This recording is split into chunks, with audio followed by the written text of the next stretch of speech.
honesty, passion, experience. It's Timberwolves Explosion, hosted on the sportstuff.com and also brought to you by the Oddman Media Network. Here are your hosts, Paladino Joey and Marcus the Forecaster.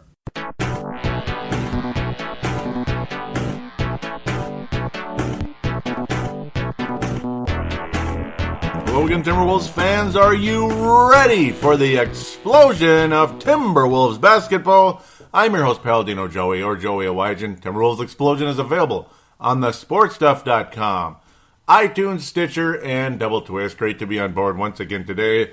The regular season is over, and, well, we were hearing for an extended period of time, at least the last couple of weeks, that, well, Milt Newton would be retained and he would take care of free agency and the draft.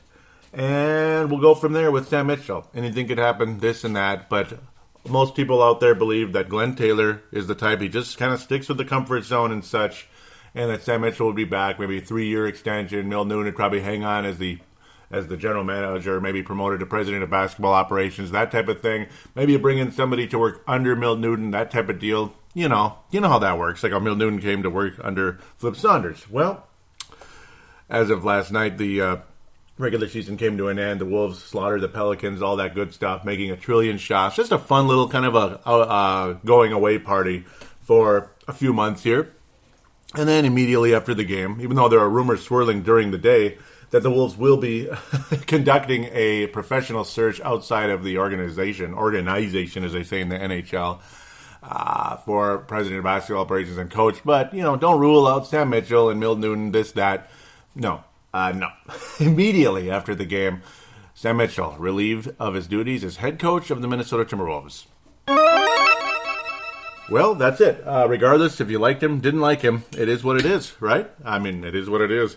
Sam Mitchell, you kind of got the vibe for the longest time. He didn't really have high hopes that he was going to get the job. He kind of figured, well, like the whole year he was talking about how a lot of times, the first coach in like a young group of stars, so to speak, future stars, isn't the guy that kind of finishes things, that kind of takes the team forward. He's just the starter, basically. I forget the exact terminology that he used. It was much better than what I just said.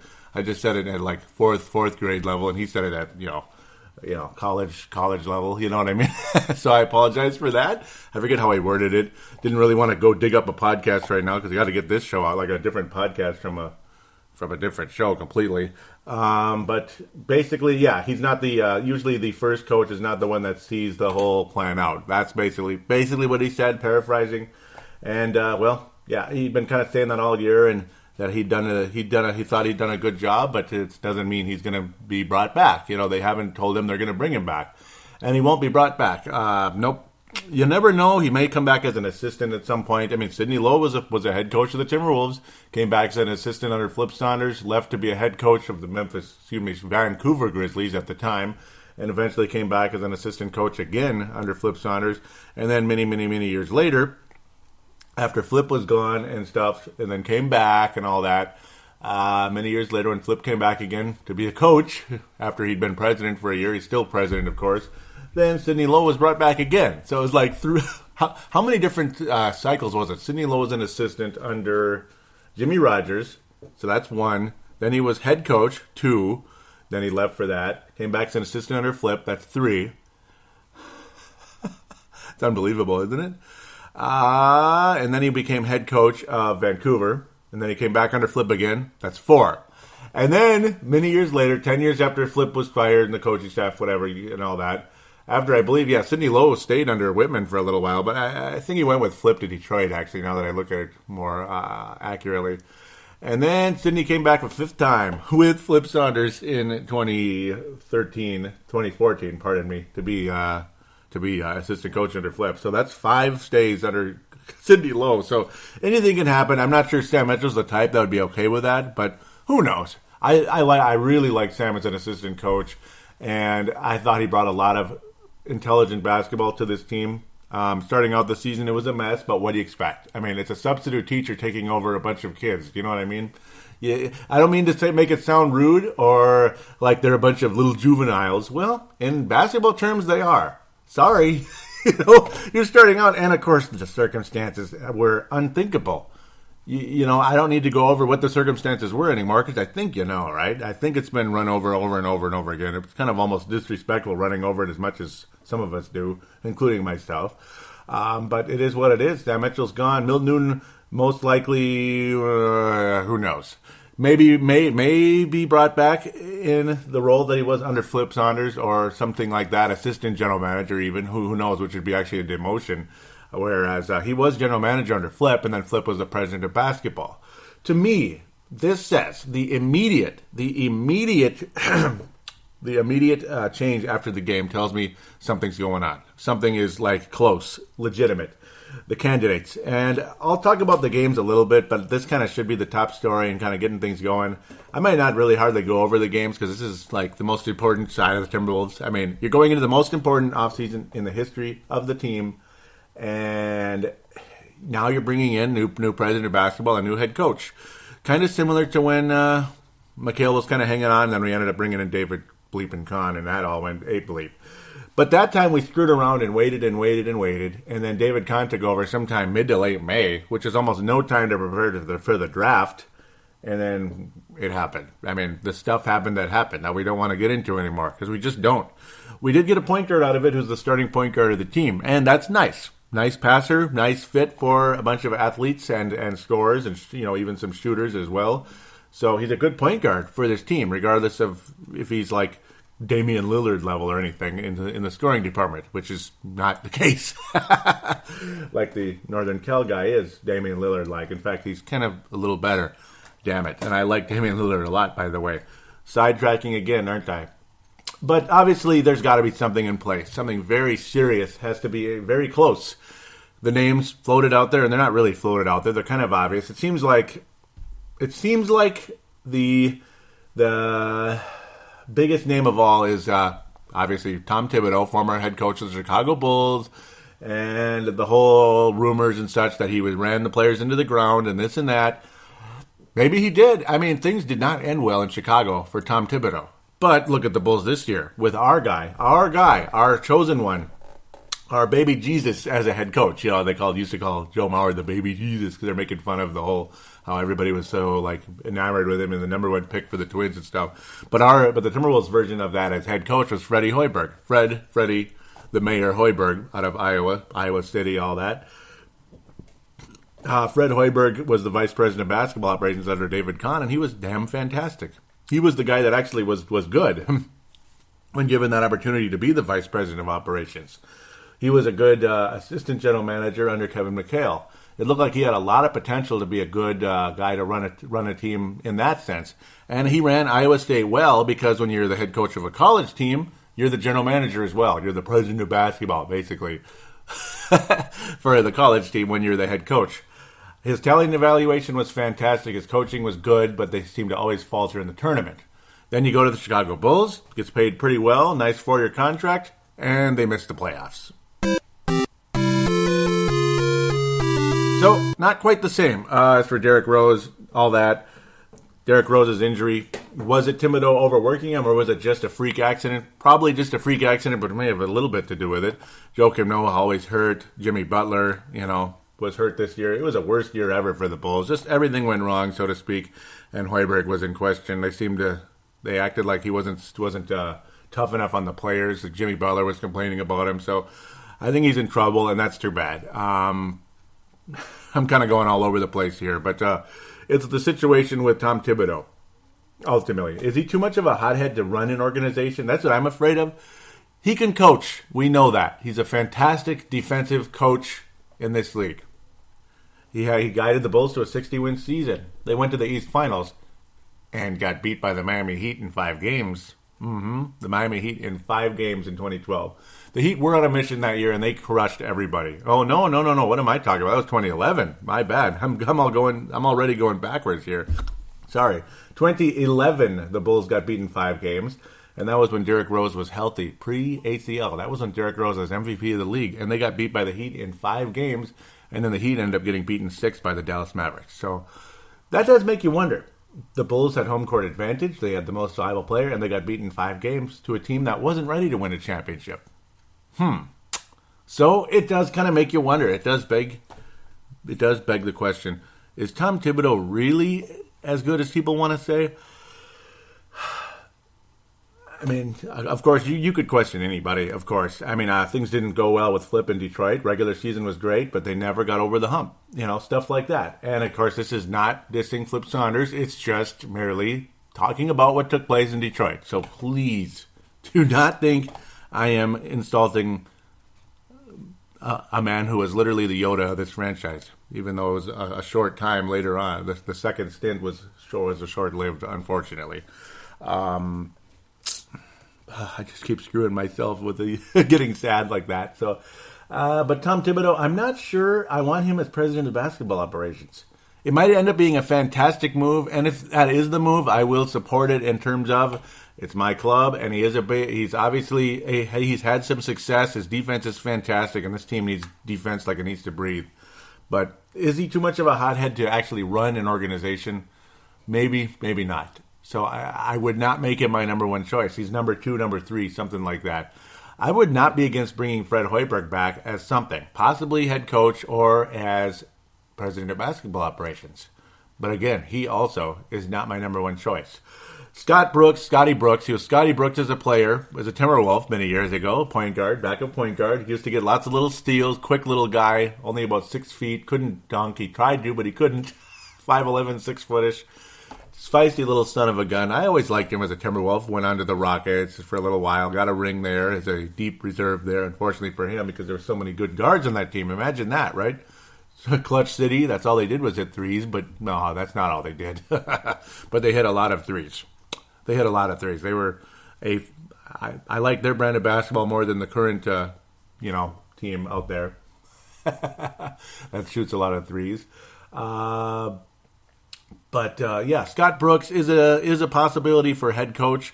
I don't think he's got any stake in being a president of basketball operations, but possibly say it. I mean, maybe you bring in Tom Thibodeau, but he has say on what goes on. Maybe, but he's not the final say.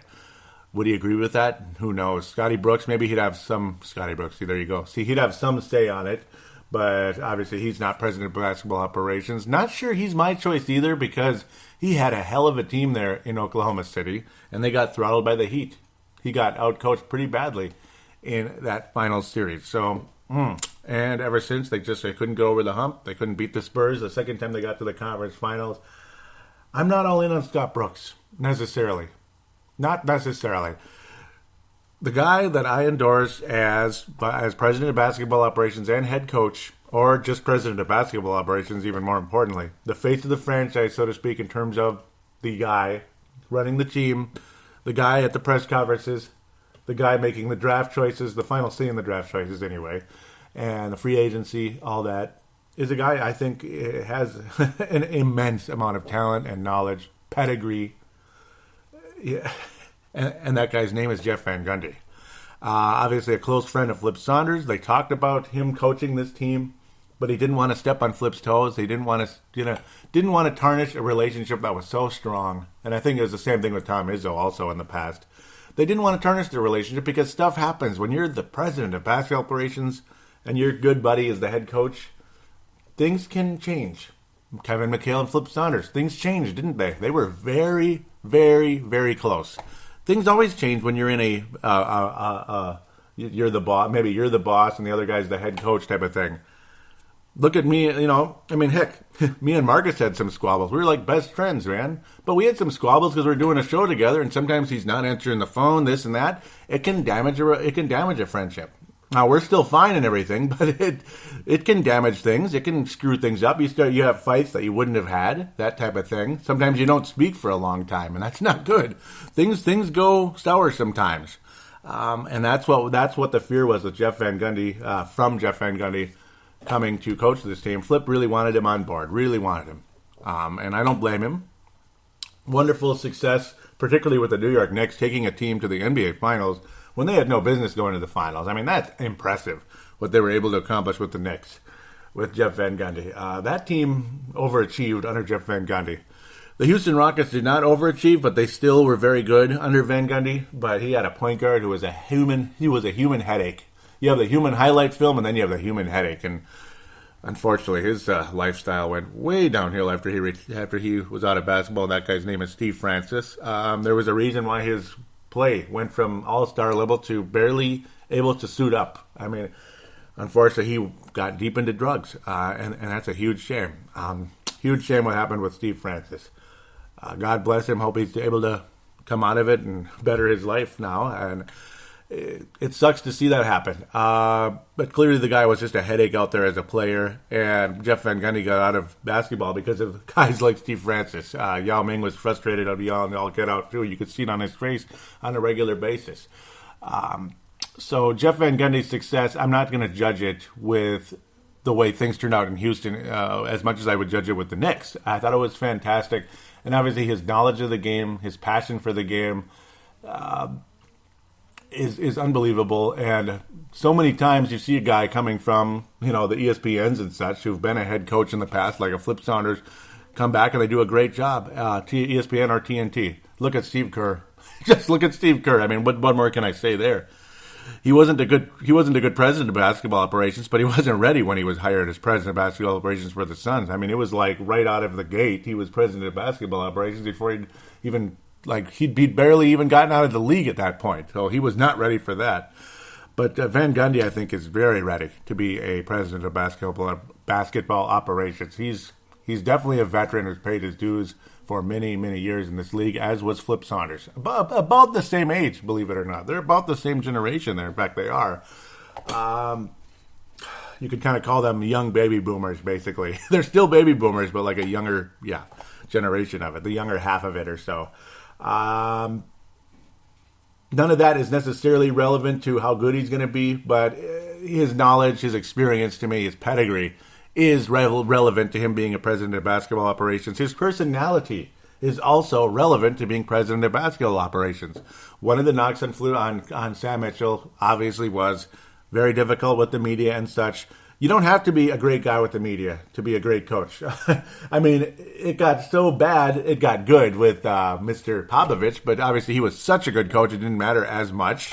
And now it's just more of a fun entertainment thing, where I think Popovich is cool as hell, Years ago, I thought he was the biggest asshole ever, but he's cool as hell. I mean, how can you not like Popovich? So he's a guy who had fun with the whole being snide with the media and such. Sam Mitchell kind of went too far with it. Then he got better. Then he went back and forth, this and that.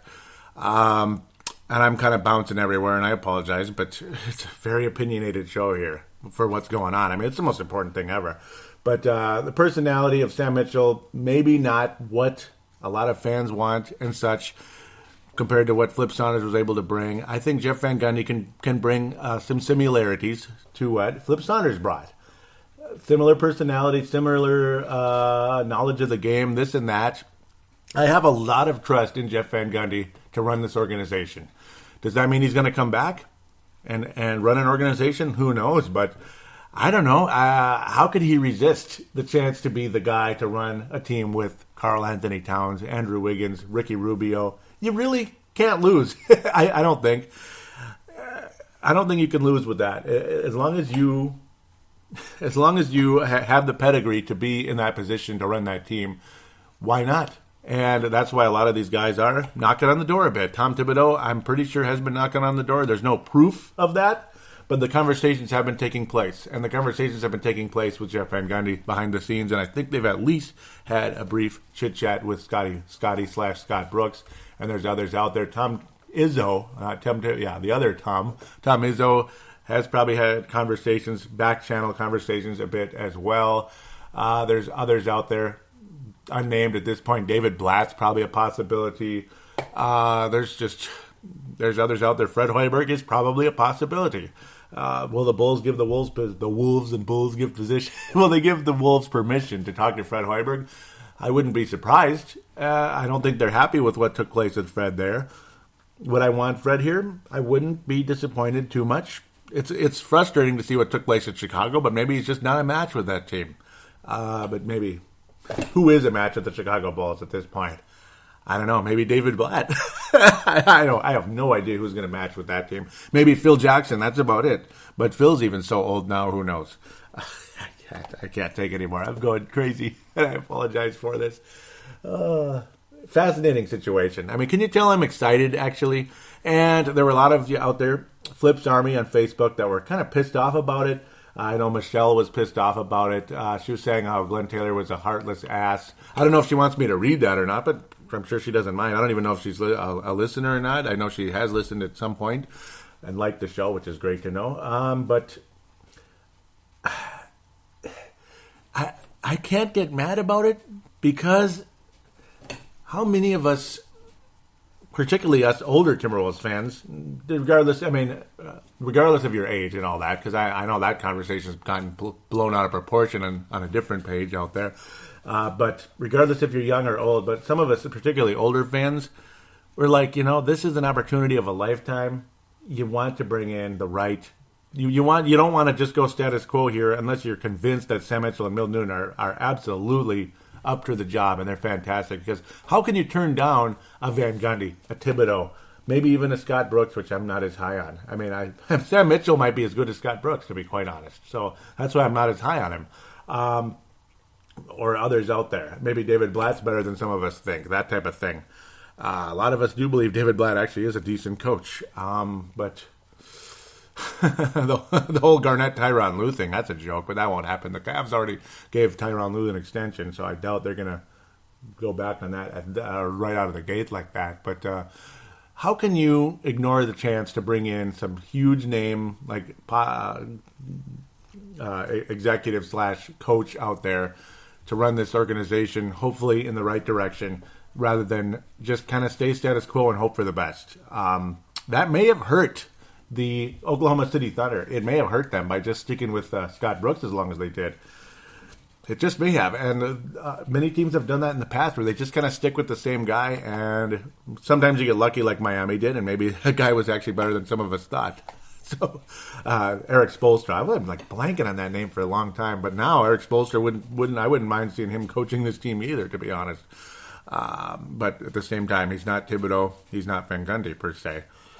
At the end of the day, Jeff Van Gundy to me is the guy that should run this organization, as far as I'm concerned. I think he's the best man for the job. Absolutely. I think he's the closest thing to Flip Saunders in terms of all the above. All the above. Experience, ability, personality, everything. Would be a great, great face of this franchise as far as I'm concerned. So with that said, should I go over the games very briefly? Very briefly.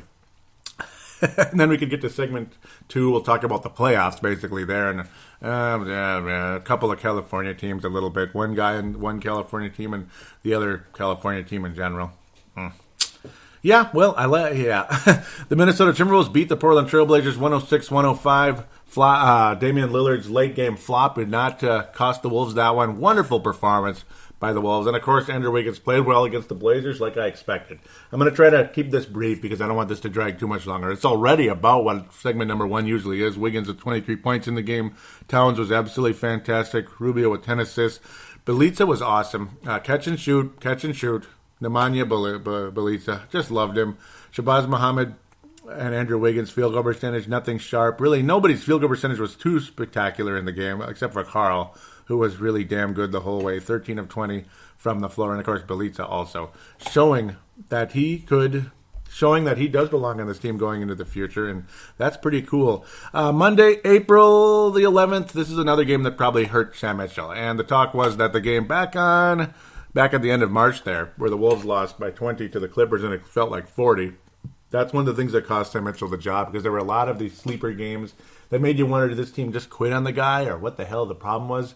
You just can't have games like that. It's bullcrap, and this is another one. April 11th, 129-105, and yes, that's regulation, of course, because, look at him, 129 points against this dog of a team. Yeah, they somehow made the playoffs, and this helped them. And then another guy scoring 60 last night helped the Jazz miss the playoffs. Another guy. We'll talk about that very briefly later. Harden was fantastic. 34 points, 5 of 7 from three-point range. Tore up the Wolves the whole night. Trevor Ariza, I just love that guy. He had 21 points. He reminds me of Robert Horry so much. He reminds me of Horry. I mean, he's not necessarily clutch in the playoffs yet, but maybe he will be. And he wasn't terrible either. Josh Smith only shot threes, and he made half of them. And it did the Wolves in pretty badly.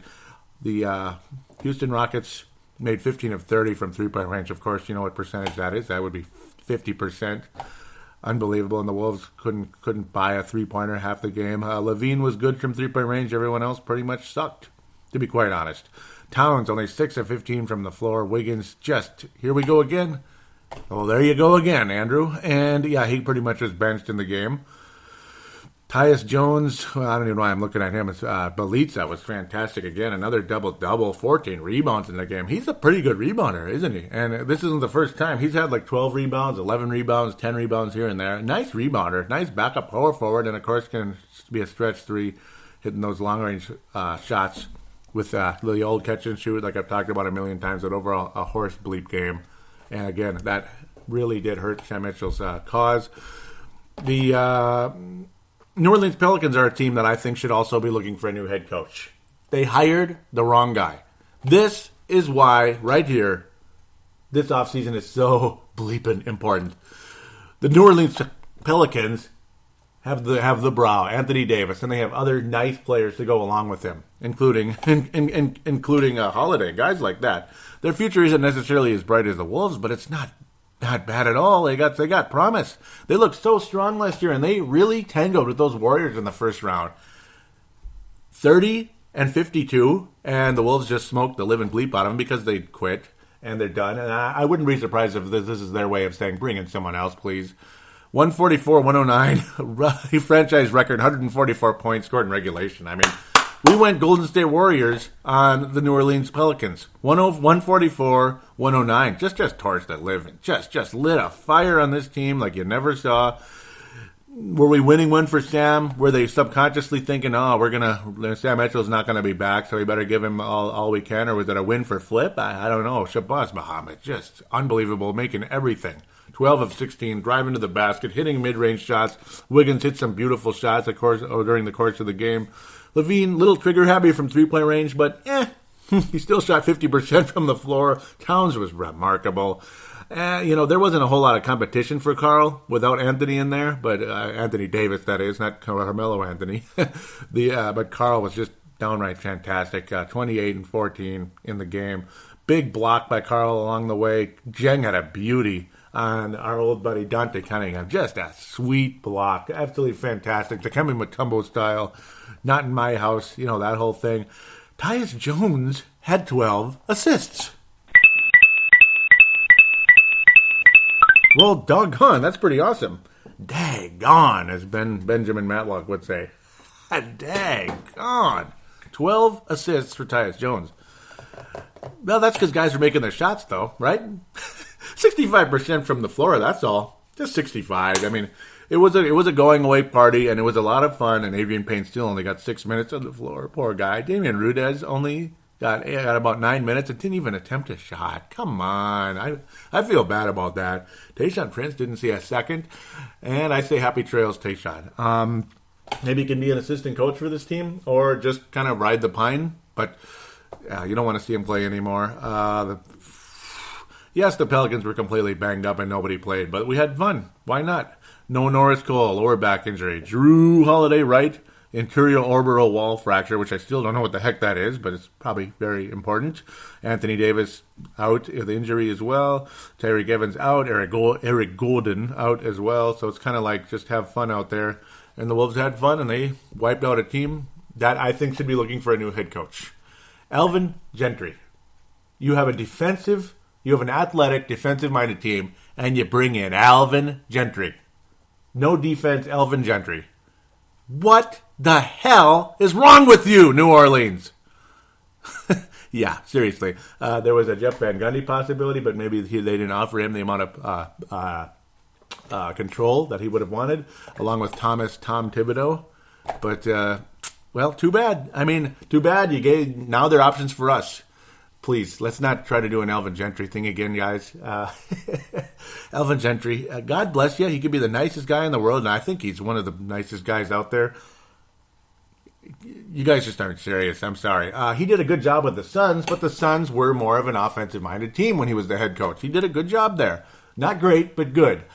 New Orleans Pelicans and Alvin Gentry, that doesn't match. I'm sorry. That just does not match. Doesn't make any sense. It just doesn't make any sense. Doesn't make any sense, like Marcus the forecaster would say. No. Okay, so that's it. Lone Wolf Award for this episode. And, yeah, well, the Lone Wolf Award for this one is going to be Carl. Carl Anthony Towns was very strong against the Blazers. And nobody played well against Houston, so except for Bialica. I'm going to make him a co-Lone Wolf Award because he just, he deserves a nice hand, nice strong finish to the season. You deserve a nice hand. Honorable mention for Lone Wolf Award, but I'm going to give the Lone Wolf to Carl Anthony Towns. He's got a lot of them this year, doesn't he? And as for the, what do they call it? The Johnny Flynn Memorial. It's just going to go to the team for that Houston game. Garbage. That's about it. I don't want to pile on Sam Mitchell at all. I liked a lot of the intricacies he brought to this team, the lessons he taught these guys. I really appreciate what he brought to this team, and I think a lot of the players appreciate it as well. So God bless Sam Mitchell. I'm not saying hit the road, Jack, like we did to David Kahn. Or Randy Whitman, who's also been fired from the Washington Capitals, from the Washington Wizards over there. 4.5 years. Wow, he lasted a long time there and had a strong season last year. But you knew he was dead when they were under 500 the whole season. I mean, there's no way they're going to keep Randy Whitman at that stage. And they're looking at they're looking at Thibodeau as well. Scott Brooks. I'm bouncing everywhere. They're looking at Scott Brooks. Quite frankly, they can have Scott Brooks as long as we get Jeff Van Gundy or Tom Thibodeau. So, as far as I'm concerned, Brooks is like third or fourth on my list, as far as I'm concerned. So, there you go. Kevin Ollie was also another possibility, which I'm not even considering at this stage. I think he's a great college coach. He's still kind of new as well. I think he can stay with Connecticut right now. I think that's what his role is. But we'll just leave that as is. I'm not really ready for Kevin Ollie to coach the Timberwolves. I'm just not. I don't know. I don't think that's his thing right now. Maybe later. But that's where I stand on everything. So there you go. Long first segment. Very intense. Very exciting. I think I maybe bounced around a little too much, and I hope it didn't drive you crazy and bore you to death as well. So with that, we'll stop things and talk about the NBA playoffs. Segment number 2 and segment number 3. Fan interaction, where you will hear the voice of Tanae Brown. So, who's going to be the new guy to run this team, along with coach it? Who knows? But boy, oh boy, it's going to be a lot of fun to keep up with this for the next month or two, isn't it?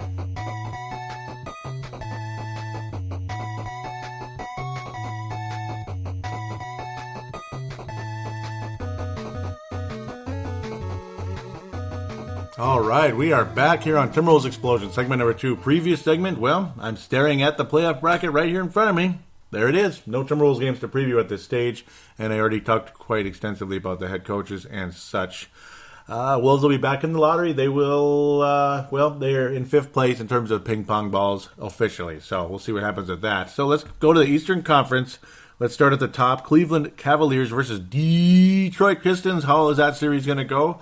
I'll go with the Cavs in 5. I think the Cavaliers are primed and ready. They managed to win 57 games this year despite some nasty performances and a certain game where a certain team visited Cleveland and talked about champagne. That kind of ticked me off a little bit, and I didn't like the expressions of some of those guys' faces during the course of that one. But, Cleveland kind of played like dogs in that game.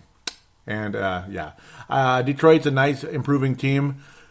I saw people talking about how, Stan Van Gundy, president of basketball operations, head coach and everything, but they haven't had any playoff success yet.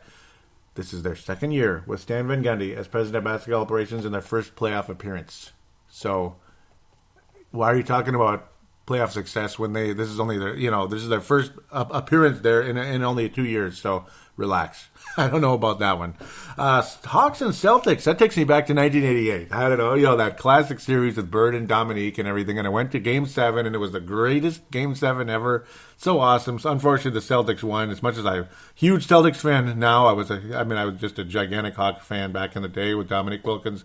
And the Celtics had won so many times, and the Hawks had never won. And, how can you not root for that Hawks team back in the day? The current Hawks team, I love the uniforms. It's a fun team to watch. And then you got Brad Stevens and all that. That series might go to 7 games, actually. I wouldn't be surprised if that's a 7-game series in the Eastern Conference. Both teams went 48 and 34. The Boston Celtics won 48 games. The Celtics have overachieved with Brad Stevens. I think the Hawks have slightly underachieved this season in comparison. I'm going to go with the Celtics in 7 games. I think they win Game 7 on the road, if you can believe that. Maybe 6, but I'll go with 7. Toronto and Indiana, that's kind of fun. Number 2 seed, Toronto Raptors versus Indiana Pacers. The Raptors, well, it's about time Mr. Mr. Dwayne Casey had some playoff success. If he has no playoff success this year, he's gone. He's got to go if that's the case. And God bless him. I think he's done a fantastic job. 56 wins, 26 losses, 30 games above 500. The Pacers, though, won 45 games, and it shows how strong the Eastern Conference is now. I mean, the Hornets, 48 wins, and they're the 6th seed. Remember when we used to look at the Eastern Conference and be like, you can win 37 games and make the playoffs. And that was like just maybe last year. The East is tough, man. 45 wins for the 7th seed, 44 wins for the Pistons, 8th seed. That's a decent team. Years ago, they might have been the 4th seed in the Eastern Conference years ago, maybe even 3rd. Now they're the 8th. Wow, the East is getting tough again. Hello, 1990s. Hello, late 90s all over again. I mean, the East is tough, man. Toronto has got to win that series, but it's not going to be easy. I mean, the Pacers are pretty strong still. But you can't name half of their players. That's the sad part. Paul George has had an absolutely awesome season, and if they win, it's definitely because of him. I mean, he's looking like a franchise player out there. Just a nice, awesome resurgence for him. I had the Cavs and the Pacers in the conference finals this year. I thought that highly of that team. And guys over on the crossover podcast, not the courtside, but the crossover podcast, trashed the Pacers at the beginning of the season. So I think I won that bet a little bit.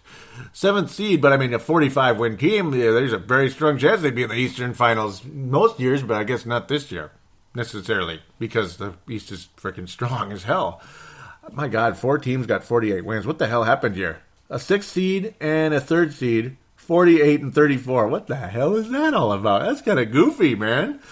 Even the Heat won 48 games this year. But I think Toronto in 6, and they have to win that series. Dwayne Casey's dead. They have to win that series. The Pacers have had playoff success. Toronto has not. So I'm almost going out in good faith that Toronto's finally going to take care of business here. I mean, this is by far their best season ever. Go out there and get it done, Toronto. They need to get to the East Finals as far as I'm concerned. They will win the series in 6. Pacers will put up a hell of a fight. You'll see some huge games out of Paul George. That series might even go 7 for all we know. I mean, you're going to see some epic playoff in the first round, finally, in the Eastern Conference. Usually the East in the first round sucks, and oftentimes it really sucks in the West when you got like Golden State and freaking Rockets in the first round. That'll be a real tough matchup. Oh, no. But Toronto in 6 in that one. Miami and Charlotte. How about them Hornets, man? 48 wins on the season. You know, they were like the 3rd seed, but now they're the 6th seed, yet they have the same amount of wins to be the 3rd seed. What the hell? Talk about tiebreaker bull crap right there. It's just too bad. I mean, you got to win some of those games. I mean, it just shows that every game counts. I mean, every single game counts. Some nondescript game, you know, in January, you think it's nondescript, yet it's huge for playoff seeding. Unfortunately, Charlotte has to go on the road, but I think they can win. Miami obviously has had lots of playoff success over their careers and stuff over the course of time. But Wade obviously is getting older, this and that. Still a strong season. Hassan Whiteside has really, really emerged as a nice player in this league. And, of course, I got to mention backtrack a bit. Toronto's backcourt, absolutely fantastic. And I think they will be the difference in the Pacers series. Pacers and Raptors series. That'll be a fun one. Miami and Charlotte's going to be a lot of fun, too. That's another one that I think is going to be, it could go either way. I'm going to go with the Hornets in 6 games. I'm probably going to be wrong just because. But I think the Hornets will advance in the playoffs. I think that's a strong team. I think they have a lot of talent. I love Kemba Walker. He's a tough son of a biscuit. And Al Jefferson, I don't know why he's coming off the bench in favor of Cody Zeller, but I guess it's just Michael Jordan being Michael Jordan in terms of like, we took Cody Zeller, so you got to play Cody Zeller. You know, North Carolina just, they couldn't stop Villanova, but we're going to beat the Heat for sure, you know. But that's probably what he's thinking there. I don't know why Al Jefferson's coming off the bench. That bugs me a little bit. But Cody Zeller's got a nice basketball IQ, I suppose, this and that, but that's about it. I'll go with the Hornets in 6, believe it or not. Western Conference. Oh, here we go. The Western Conference, right? Well, at least the top 2 teams are. The rest of them, the hell with them. Okay, the top three. Pardon me, Oklahoma. Pardon me. Yeah. Golden State versus Houston.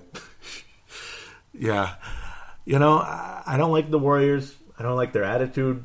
It has improved, but still, I don't know. I don't like their attitude, but I don't like the Rockets' attitude either. They're basically the same personality, but one's got 73 wins. 73. They did it. Yep. Obviously, you all know that. They did it, and congratulations. But you're not better than the 96 Bulls. I'm sorry. I will never say that they are better than the 96 Bulls. I'll never say it. Nope. I'm sorry. I think the 96 Bulls would beat them. Not sure they'd sweep them, but I think it would go six or so. Six games, I think the Bulls would win. 41 and 41. How did these Houston dog Rockets, how did the dogs make the playoffs? How?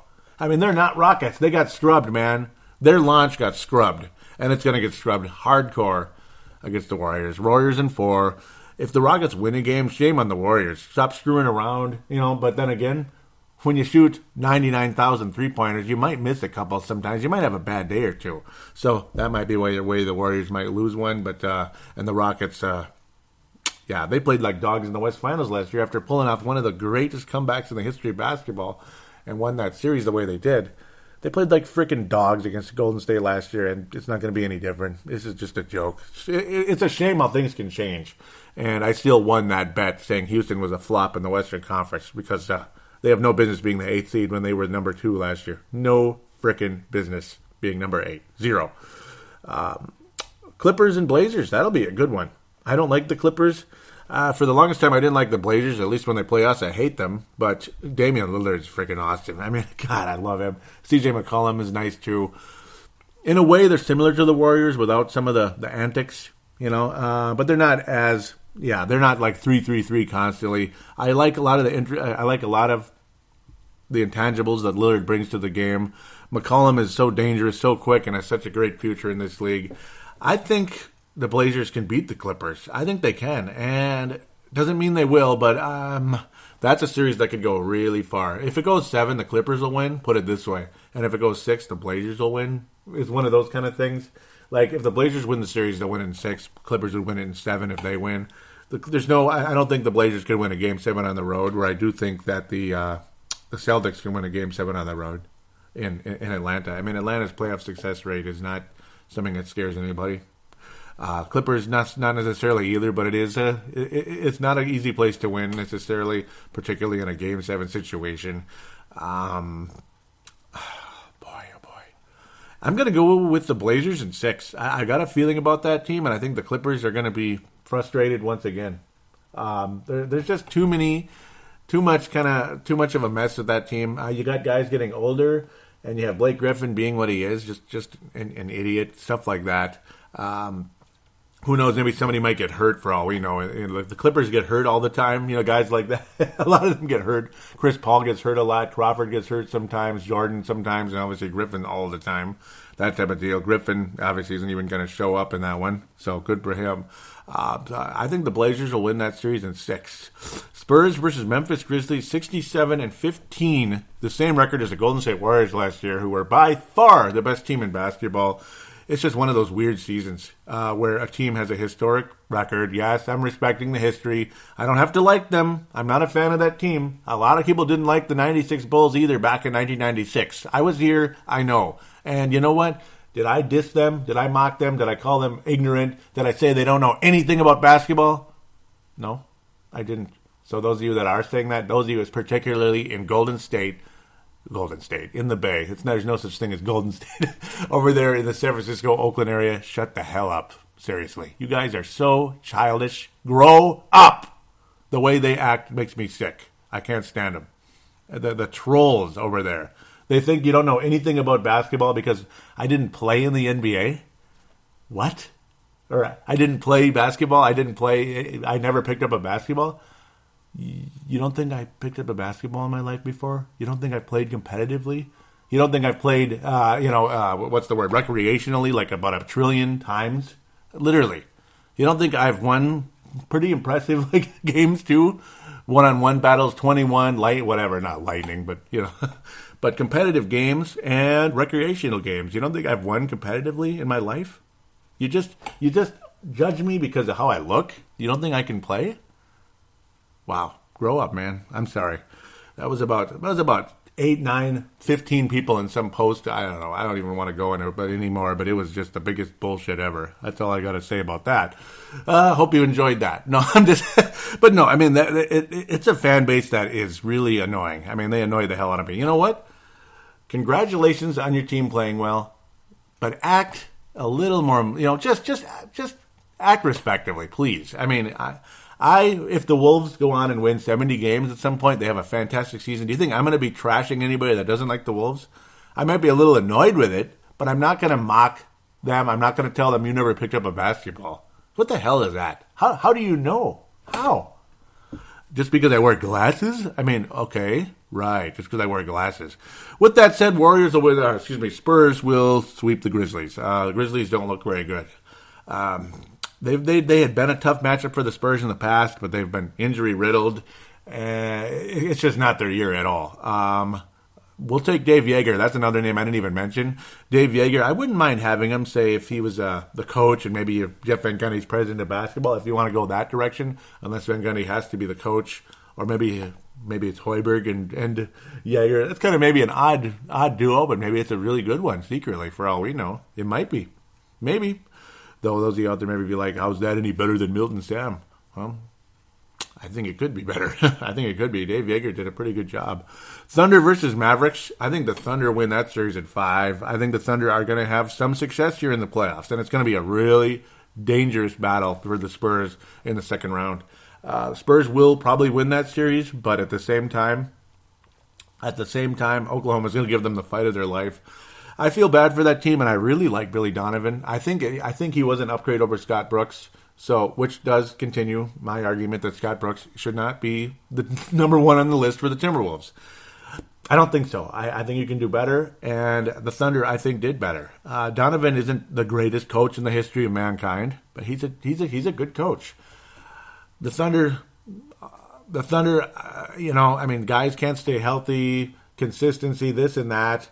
It's kind of a mess. I mean, Durant and Westbrook, I'm not sure what's going to happen with those guys, and it's kind of a shame. And obviously, Harden did what he did. He moved on. His scoring went way up, but I mean, they haven't done much, have they? I mean, they had a little success last year, and they did nothing with it. They just threw it down the toilet. Good job, Houston. Great. So there you go. There's your first round playoff predictions. They're just predictions. I think the Spurs still could upset the Warriors in the West Finals, possibly, and it wouldn't be the biggest upset ever because the Spurs have a 67-win team. They're the only team that can do it, though. I mean, if anybody's going to beat the Warriors this year, it's the Spurs. And if obviously the Spurs can't beat the Warriors, no one will. Then Cavs will be that sacrificial lamb, or maybe the Raptors, for all we know, will be the sacrificial lamb in the finals, and it just is what it is. Put it this way: if somebody from the East wins the championship, you deserve an immense amount of respect. Unbelievable. And maybe they will, because the Carolina Panthers did not win the Super Bowl. The Denver Bleedman Broncos did, which would be like a Toronto Raptors type of team right there. Maybe even a Cleveland type of team, picking up a superstar who's a veteran now, that type of thing. It would be something weird like that, like a defensive-minded Raptors team, or that type of deal, the Peyton Manning thing. But then again, LeBron's better than Manning at this stage of their careers. Whatever, it is what it is. It would be a hell of a upset if it took place. With that said, let's get out of here from segment number 2. Come back for fan interaction. The first voice you'll hear is Tanae Brown, and then we'll get some more conversation about the coach, GM, all that, president of basketball operations in segment number 3.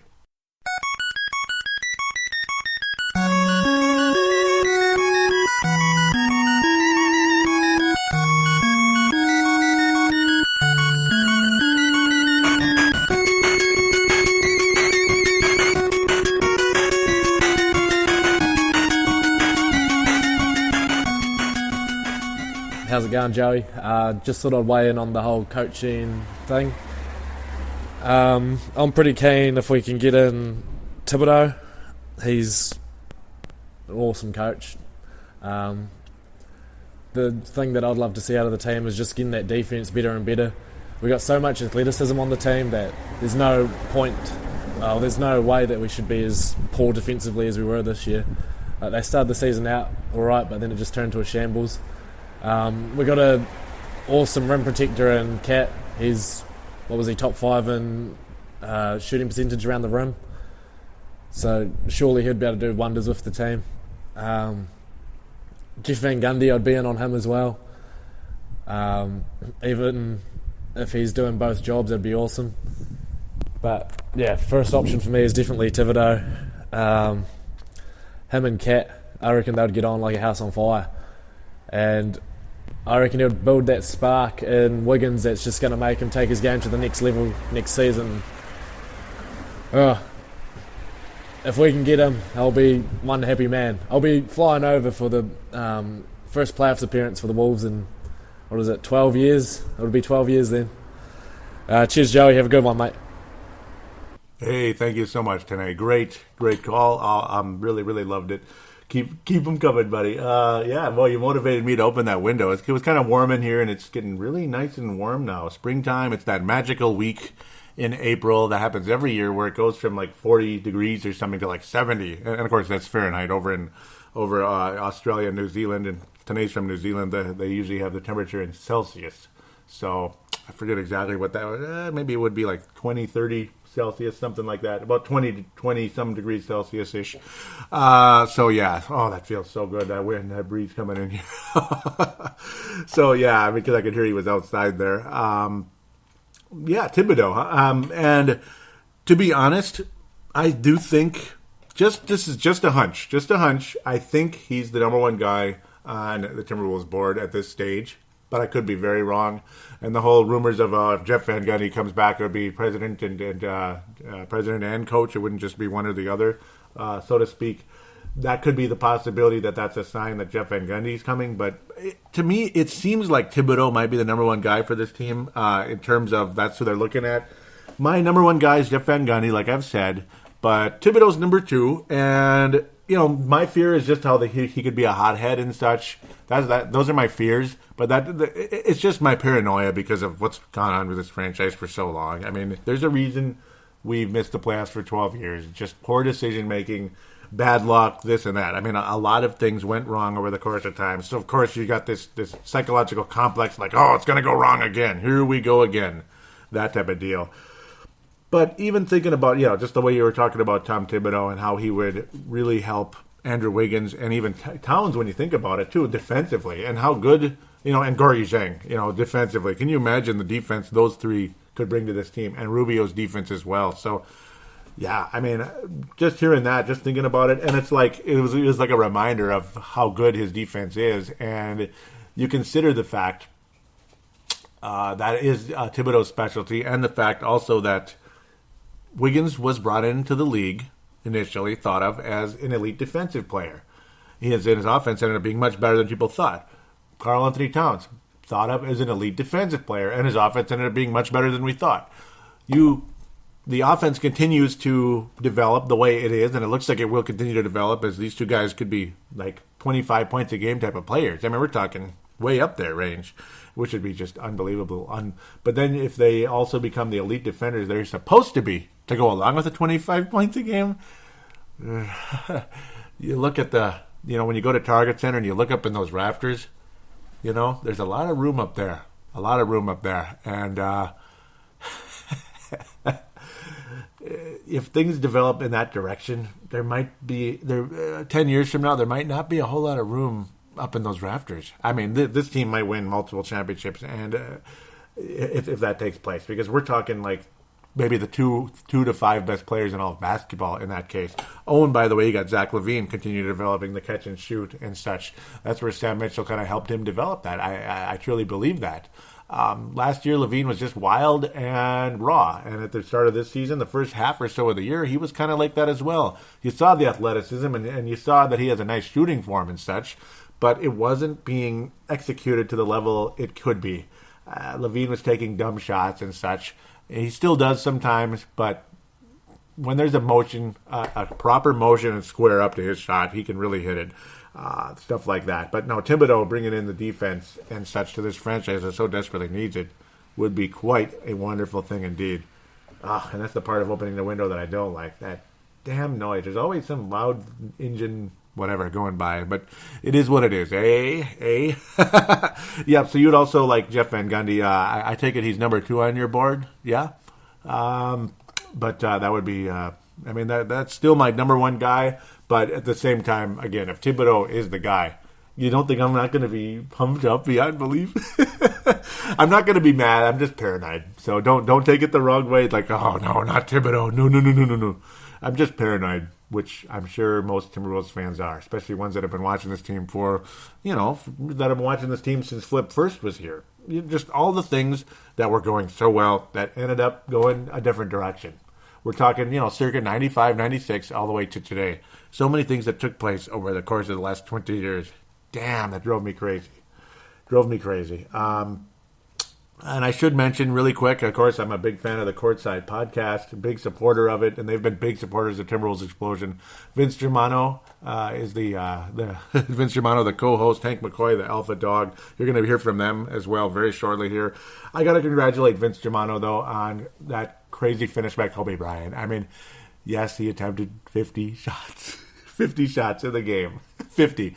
But he got 60 points, and that finish was something of the ages. And they knocked the Jazz out of the playoffs officially. They knocked them down. The Jazz didn't make it, so they officially knocked them out. If they weren't already officially knocked out. They buried him. And Kobe with 60 points in his final game. And, the young, cocky kid that I didn't like years ago, I didn't see that in him anymore. And I think years from now, Steph Curry's personality will mature and he'll be better. He has matured from what he was just 4 or 5 years ago, where I thought, there's a cockiness to him that bugs me, but it's not as bad as I say Kobe's was probably earlier in his career, but it's not there anymore. I like the way he talks now. I like the way he presents himself and the way he addressed the fans last night after that game. I kind of got a little teary-eyed, man, and I have to admit it. As much as I used to not like Kobe, it's really sad to see him go. It's the end of an era. I mean, we're talking 96, and when you go back as far as 96, it's really something else, man. And God bless Kobe Bryant and that pretty cool finish in Staples Center last night. Very cool. And again, congratulations to the Golden State Warriors as well. Congratulations, indeedy. Thought I'm getting some kind of don't know what I'm getting. Thought I was getting some kind of important tweet. Oh, here we go. John Krasinski. He says, Wolves' official release is definitive. Sam Mitchell relieved of coaching duties. Search begins for new coach. Well, that was last night. Come on, that's 10:30. What the hell? But yeah, AP John Krasinski. Love that guy. That guy's our local superstar from Yahoo. Yep, gotta love him. No comments? What the hell? I can't believe it. Oh yeah, there's comments. Of course there is. We'll step back. We'll go from the Facebook page here now that I've got my Kobe statement out of the way. I probably went a little bit directions and maybe some of you might be annoyed with a little bit talking about Curry's cockiness. I apologize if it annoys you, but I don't know. I mean, it's a radio show. I'm here to state an opinion whether people like it or not. Some agree, some don't. That's what radio is. It's about discussion. I'm not just talking and saying, screw you. You can talk to me too. Now we're leaving off from episode 170 where we talked about the gold diggers because the Wolves were gold diggers, baby. We went into Golden State and actually beat a 73-win club. The Timberwolves were one of the 9 losses on the Warriors record. I mean, just sit back and think about it. I mean, that's awesome.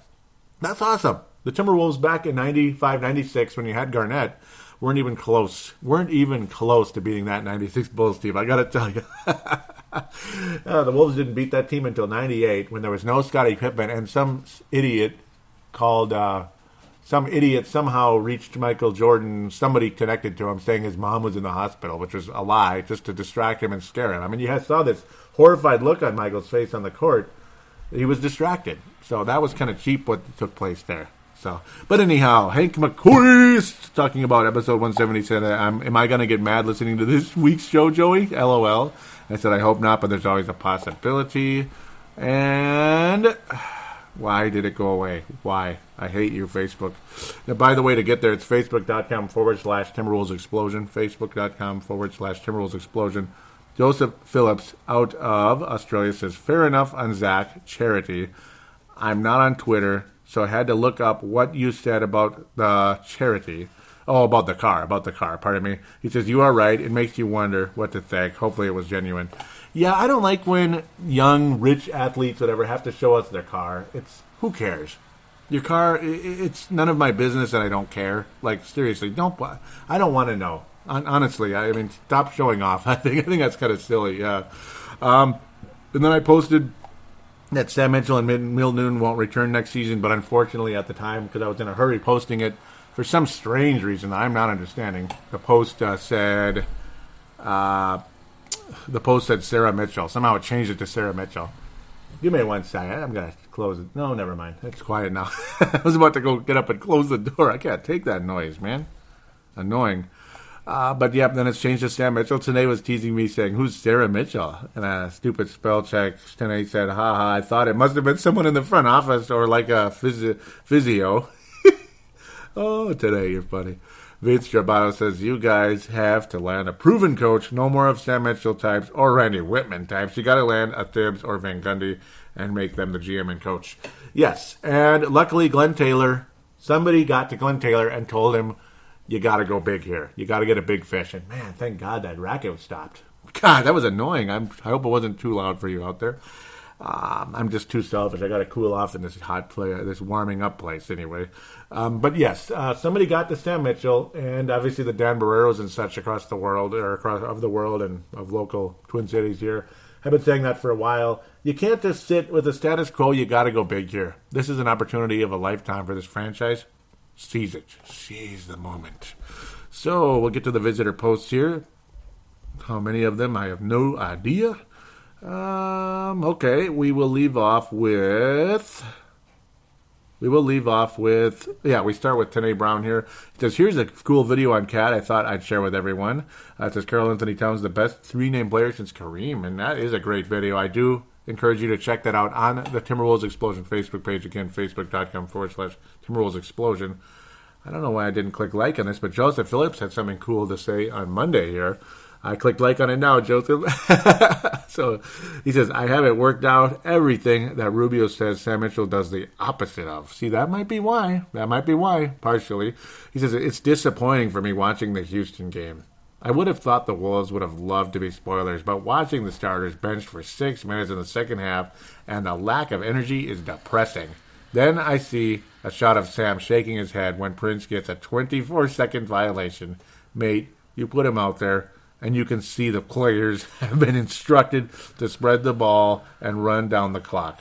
For God knows what exact reason. For God knows what exact reason. Yeah, I mean, really. So many open shots, and our bench is passing the ball around way too much. 2 points the commentators have made. 1. Okay, I got to pause. Hold on. I got to close that. It's annoying. Enough! Right? Okay. Yeah, good radio, huh? I had to do it. God, why couldn't do it? Why every time? Every time, man. Every single time. But, it's quaint and everything when you're at home. It's actually kind of relaxing. But on radio, I know. Okay, let's get to what Joe Phillips is trying to tell me here. Oh, that when Sam was asked about if they would match Houston's intensity, he replied, we don't concern ourselves with other teams' intensity. Oh, come on, Sam, look at you. Okay. And yeah, Joe continues saying, okay, and the team is down 21 after halftime. Rather than trying to spoil and winning this game like the Lakers did for the Jazz, he is content to stand his ground. Rubio is also interviewed and commented, we have to match their intensity. Ooh, coach and player with different messages. Yeah. I kind of think Tom Thibodeau would say, match their intensity. Tom Thibodeau's kind of noisy when he talks. Like, he kind of yells a lot. Yeah, meaning match their intensity, you think? So, yep. So, for the Thibodeau supporters out there, which I'm not against you. I just am a Van Gundy guy. But, yeah, that would be a Thibodeau thing there. Quote, number 2, he says, quote, the consensus seems to be that Sam has done enough to keep the job as coach. I don't know Sam as a player. He might have been the best on and off the ground guy in the known solar system, but that does not make you a good coach. We need a good coach. I want to end I want to end with a positive note. We might still win the game. Likely not, but watching Wiggins' dunks, drives, and Zach's transition three is damn beautiful. Yes, those are very, very indeed very fun to watch. Okay, here we go. And Joseph Phillips, when David Adelman said that too. Isn't that amazing? He said, we have to match their energy. David Adelman said that. Sam, sounds like the players and assistants have a different game plan than you. Damn. Yeah, and you know what? David Adelman is one of the assistants I would like to be retained. David Adelman was retained from Rick Adelman. I would like him retained from Sam Mitchell as well. I like David Adelman a lot. I mean, whenever he goes on PA and he kind of spouts off his knowledge of the game, that guy is, he's obviously the son of Rick Adelman. He's Rick Adelman's son. He's maybe about my age. I don't know if he's younger, a little older. I think he's a little younger, actually. Most likely. He's probably a little bit younger. Rick Adelman's the same age as my mom, actually. So he is similar. He's probably younger from what he looks, but I have no idea what I'm talking about. I like Dave Adelman a lot. That guy's got a lot of knowledge, man, and I'd like to keep him around. I think he's got a nice future in the league. Hank McCoy says, I'm liking what I'm hearing out of the Timberwolves camp heading into next season. As much as I don't want Sam back next season as coach, I think some fans have forgotten the burden they were asked to carry after Flip's death. Newton and Mitchell did a pretty good job overall. Imagine being thrust into a position like that in your own workplace and the amount of red tape you would have to go through to make any moves and keep the team moving forward. As fans, I think it's important to remember that we are exactly that, fans, and really have no idea how the politics work in an NBA front office. Thoughts? Yeah, I mean, it's, it's, wow, and they were already posted. Wow, that was yesterday, when stuff was starting to percolate. Yeah, I mean, I think they did do a good job. I mean, they did as good a job as anybody could do in that position. To be quite honest, they really did, without being the next, Greg Popovich and I can't even bring up a executive name right now, but without being the next great coach and GM at their positions. To be quite honest, they did a fantastic job. Dan May says, "Unless you're Vince, then you know everything." Whoa, look at this guy. Dan, look at you. You hater? No, I'm kidding. Yeah, I mean, they did a fantastic job, I think, ultimately in this situation. But I do agree that you need to bring in the bigger name. Yes, you need to bring in a bigger name, more pedigree. And I think Tibbs or Mr. Jeff Van Gundy bring that. Even Fred Hoiberg, well, he's had more success at the college level. But I did like what he did in the brief stint he had as vice president of basketball operations with the Timberwolves. I've always liked Fred Hoiberg, and I would not mind if it came to him being the guy. It would be quite interesting, though. I'm guessing he's way down on the list, and it's Tibbs, Van Gundy, Tibbs, Van Gundy, Tibbs, and maybe some other big names that we're not talking about at this moment. I don't think Tom Izzo is going to be the head coach and president of basketball operations for the Timberwolves. I just don't think so. He's been in his position in college basketball forever, and he's about flip stage, about 60-ish. You really think he's going to make that type of change and be good at it at this stage? I mean, I don't know. I think he's an unbelievable good college coach and, recruiter, all that. NBA, I don't know. Maybe I'm underestimating what he could do at the NBA level, but it's not easy. You don't just transition necessarily. Billy Donovan's doing a good job so far, and things got stale over there in Florida. It was just kind of time to move on. I think he's doing a fine job in Oklahoma, and he's got a team that's already ready to go. He's not screwing it up or anything, where this team's still kind of getting started, that type of deal. I don't know. Tanae Brown out of New Zealand, because this just shows dragging a little bit, but I apologize because there's a lot going on. Tanae Brown saying, I'd love to see the Wolves get out and run today, win this to finish the season on a high note. A lot of good things have come out of this season. Surely the team steps up for what is potentially Sam's last game with the Wolves, and they did. They without a doubt still stepped up in a big way. And also, Pelicans were done. They were just done. They're ready for the fishing, the golfing, and all that good stuff, and the swimming, and I hope not the partying as much as the improving at the game. I say stay away from the parties and get back to the gym. That's why Kobe lasted 20 years in the league and did what he did. That's my point of view as far as I'm concerned. Tanae said, was saying, I'll try to get a recording to you tonight, New Zealand time, about my thoughts on the last few games and a coaching situation. And thank you so much today for that. Really appreciate that you're able to get that to me. And it worked out perfect because I was thinking of recording anyway. And bam, there it was this morning. Thank you today.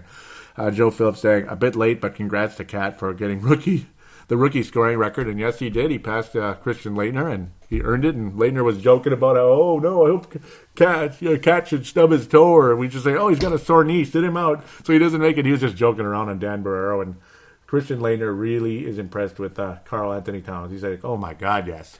He's so excited about him. And thank you, Christian Laettner. Very cool. He won't be doing the loser at the lockers now. He won't be doing that now. He could go to the Lakers, I guess, and do that. But wouldn't that be weird? Philadelphia. Oh, that Wolves team back then was kind of like the Sixers. But okay, Joe Phillips saying, Mark, that last game, the score, the obliteration, the Pack are coming next season. You can't hide. Cat will take out the rookie award. Yes, they will. We will probably have a new coach based on today's comments. Thanks for the season, Joey, and the podcast. I hope you keep them coming as things develop over the NBA season break. And take care, mate. Thank you so much, Joe Phillips. I love you. Really appreciate what you had to say there. And it feels good knowing that my show is appreciated, because on some of those other boards, when they try to question your pedigree as a basketball analyst, and you tell them you've been doing a show for 8 years, they just laugh at you like it doesn't mean anything. You know what? F them. F them. That's all I got to say. I mean, really, you don't think that counts. I think it does. I think it counts for something. And, of course, obviously being around the game for as long as I have, I think it counts for something. To get to Twitter, it's at Wolves Explosion, And it's mostly... It's really Vince Germano and Tanae retweeting the show. Thank you so much. And Levi Wilson Brown, which I believe is Tanae's brother. That's just my assumption. I don't know if it's younger. I don't know if he's younger or older. But my assumption, Levi Wilson Brown is very close related to Tanae Wilson Brown on Twitter. He said he retweeted that, I can't believe it. It's so awesome how the Wolves won. That was me saying that. I couldn't believe it. Tanae and Levi both retweeted it, and they Tanae and Vince retweeted Timberwolves Explosion episode 170 Gold Digger. So thank you guys so much. God bless you. Thank you so much for everything, and I want to thank you guys once again for a wonderful NBA season. I'll still be coming back to do some playoff reviews when I can, reviews, previews, and stuff as much as I can, like I do every year. Timberwolves Explosion is not going anywhere, regardless of the weeds that keep popping up and big name hosts. Actually, big name regular radio hosts visiting one of those shows, which pissed me off when I heard that. But that's what I get, though, for working 2 jobs and not being as available as maybe some other people. That's just how it goes sometimes. And I having Danae on, having others on, Vince on, and maybe bringing in a Doogie Wolfson sometime wouldn't be a bad idea. Derek James out there from 1500. Steve McPherson, somebody like that. I should try to get one of them on sometime, just because. I mean, it's not bad for the show. It's healthy for it. It's not necessary, but it can just bring the show in other avenues, this and such, and maybe open the door to audiences, which is always a healthy thing for any show. But it is what it is. If I can't, I can't, and I just want to thank you guys so much for your support of this show. And if you could maybe tell a friend or two about Timberwolves Explosion, and hopefully they like it. And those of you that are able to write a review on iTunes or Stitcher, please do, if you can. If you're able to make the time to write a brief review about Timberwolves Explosion, maybe a sentence or two. It doesn't have to be a paragraph. You don't have to analyze and make a big book about it. Like, you don't have to. I'm not asking you to wear yourself out. Quick little thing, just say you like the show, whatever it is. Give it a nice rating if you could. Would be greatly appreciated. And those of you that have, thank you so much. In Canada recently, thank you so much for that. It was a perfect review. It meant everything in the world to me. I mean, it really does. So those clowns in the Bay Area that mock the fact that that I'm doing a show. I mean, I don't know what their problem is, honestly. I mean, I don't think. Quite frankly, how about this? This is my final parting shots to them. I don't think let's say if they did a Warriors show, even how good their team is, I don't think their show would get 56,000 listeners like Timberwolves Explosion did in one of the season previews not a couple of years back. I don't think so. 56,000. So in their face, to be quite honest. just in case one of them might have checked this show out, just in case, because they wanted to laugh at me some more, but they probably wouldn't have lasted this long because they're just too good for the show. So just thought I'd say that, though, just a parting shot. Sometimes you gotta stand up for yourself, and I just did. So na boo boo, I suppose. I'm not sure any of the other weeds in this town either got that many. I don't think they've ever done it. This show has, and it's had well into the 10,000 several times over the years. Not this year as much because of the weeds, but it is what it is. It is what it is. There have been some strong shows and some not so strong shows, and some weak play by the team. But I think the numbers will go up as the fan base continues to grow. That's just how it goes. It's an ebb and flow, just like everything else in life. So thank you so much again for another wonderful regular season. And Timberwolves Explosion is not going anywhere. So sorry to the weeds. I'm staying. I'm the oak tree. You're the weeds. Damn it. I'm staying. And that's it. So, take care, everybody. God bless you. And we'll talk to you in a week, 2 or 3, whatever it is, especially upon the hiring of the new basketball boss for the Timberwolves.